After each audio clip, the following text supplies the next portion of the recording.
at this point to deliver a message from the Department of Education, representing our educators who mold the minds of the future generation. Let us give a warm welcome to our district supervisor, Mr. Leserio L. Camongas.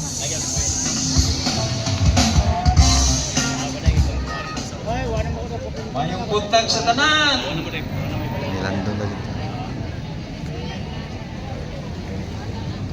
Kalayaan, kinabukasan, kasaysayan. Napakagandang tema para sa pagdiwang ng ating kalayaan ngayon. To the Honorable Mayor Carlo Villamor, the Vice Mayor Martin Gerard Villamor, the Honorable SB members, Al Dameles, Kyle Puno, Rashid Takukong, Edward Takukong, Arian Pataw Puno, Tona Awing, Max Ito Jr., and Richard Saran. The Honorable Barangay Captain, headed by Honorable Luis Manula, the SK Chairperson, Honorable Hannah Trixie Biho,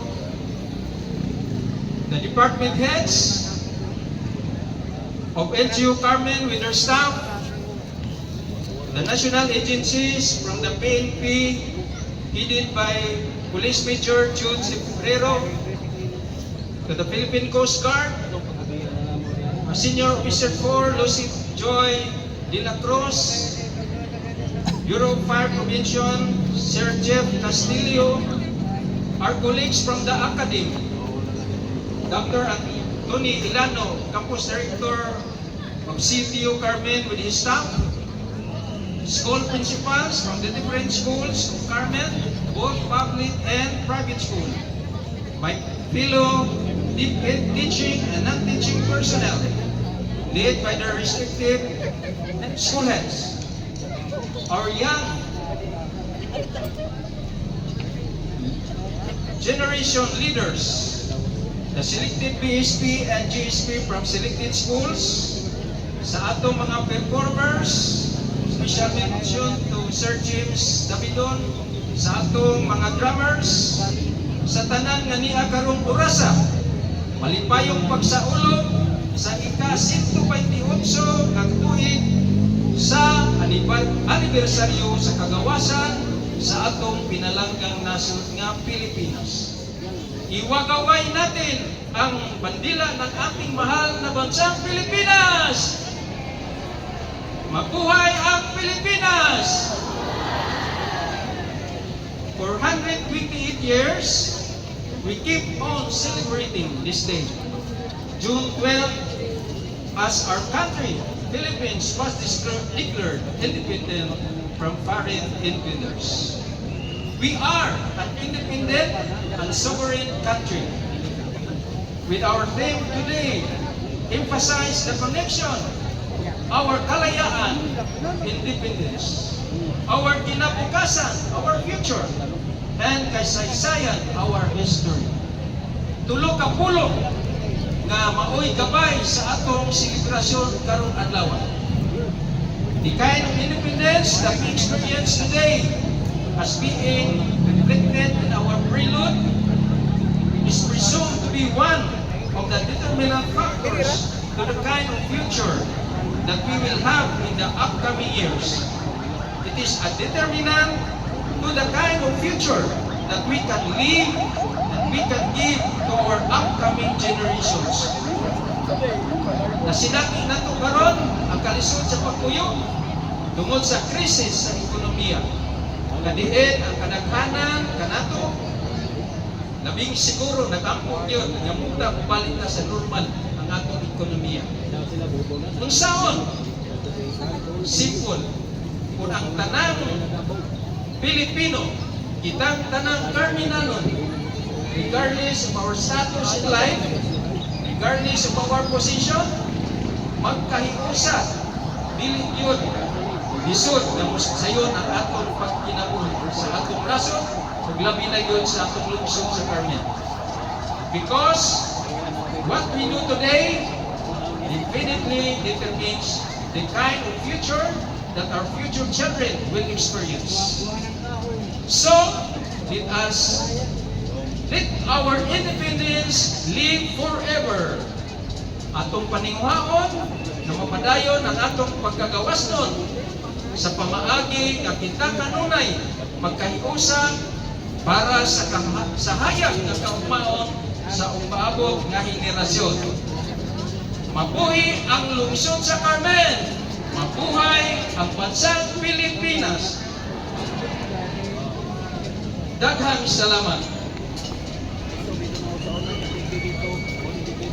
Thank you so much, Sir Kabungay. Indeed, our classrooms are the cradles of our nation's history and future.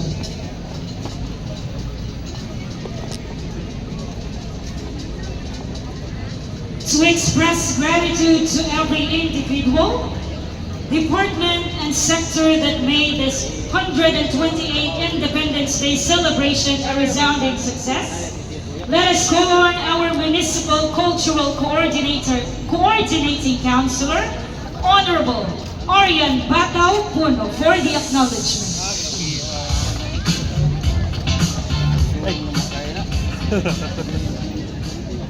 A pleasant day to everyone.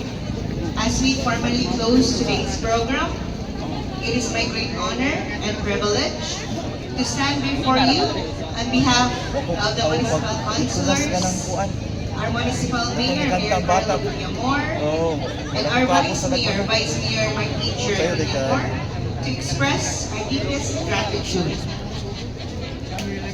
First and foremost, we would like to extend our heartfelt appreciation to all the dedicated organizers and staff, our DepEd Carmen, headed by our DSTS, Secretary Kamungay, who worked tirelessly behind the scenes to make this 128th Philippine Independence Day celebration a resounding success. To our esteemed guests, our barangay officials, department heads, LGU employees, teachers, national government agencies, and to every single one of you in the audience. Thank you for your active involvement, enthusiasm, and time. An event like this only truly succeeds because of vibrant and supportive community. May the success of this event inspire us to keep working hand in hand for the betterment of the municipality of Carmen. Once again, thank you to everyone. May God bless us. Thank you so much, Honorable Arian Batao Puno. Once again, happy 128th Philippine Independence Day. May the spirit of kalayaan, kinabukasan, at kasaysayan live on in our hearts daily. This has been your host, Jeneline Maningo, signing off. Mabuhay ang Pilipinas! Mabuhay tayong lahat! Once again, sabay-sabay, mabuhay ang Pilipinas! Mabuhay tayong lahat!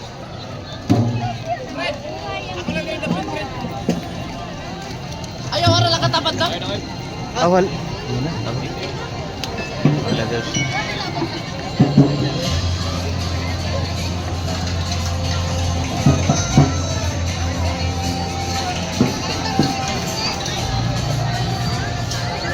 Okay, so requesting our food committee